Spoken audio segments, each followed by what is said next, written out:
విజయనగరం జిల్లాలోనండి ఒక దేవి విగ్రహారాధన జరుగుతున్న ఒక దేవి మెడలో పుచ్చల హారాన్ని ఒక వ్యక్తి దొంగతనం చేశాడు.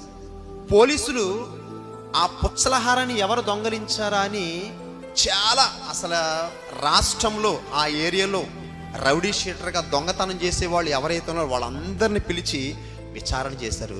ఎవరు దొంగిలించుంటారని చేశారు. కానీ ఎవ్వరు కూడా మేం తీయలేదు అని ఎవ్వరు పట్టుకోలేకపోయారు, ఎవరు చెప్పలేకపోయారు.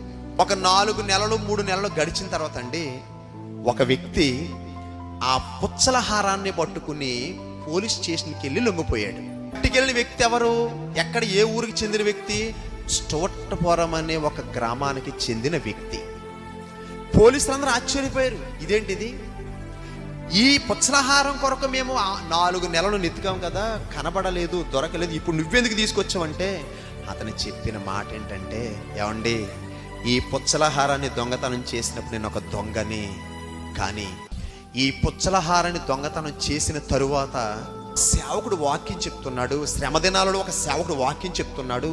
ఆ సేవకుడు వాక్యం చెప్పేటప్పుడు సిలువలో దొంగని క్షమించిన దేవుడు మిమ్మల్ని నిన్ను కూడా క్షమిస్తాడని వాక్యం చెప్తుంటే ఆ సేవకుడు నాకే వాక్యం చెప్తున్నాడు అనిపించింది, నా గురించి వాక్యం చెప్తున్నాడు అనిపించింది. నా మనస్సాక్షి నన్ను గద్దిస్తుంది, వేధిస్తుంది. నువ్వు ఆ దొంగతనం చేసావు, ఇది తప్పు అని నన్ను వేధిస్తుంది. అప్పుడు సేవకుడి దగ్గరికి వెళ్ళాను, జరిగింది చెప్పాను. నువ్వు నా దగ్గర అయితే ఎలా ఒప్పుకున్నావో ప్రభుత్వం దగ్గర కూడా ఇది ఒప్పుకో, దేవుడు నిన్ను క్షమిస్తాడు.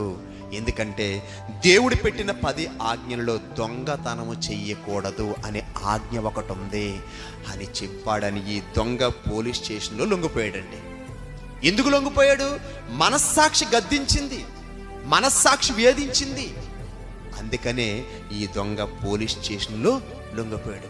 అంటే లొంగిపోవడానికి గల కారణం ఏంటంటే నీ మనస్సాక్షి నిన్ను గద్దించినప్పుడు నువ్వు క్షమాపణ అడుగుతావు, క్షమించమని అడుగుతావు, ఏదైనా అడుగుతావు. అందుకనే సంఘానికి మనస్సాక్షి ఉండాలి, సేవకుడికి మనస్సాక్షి ఉండాలి.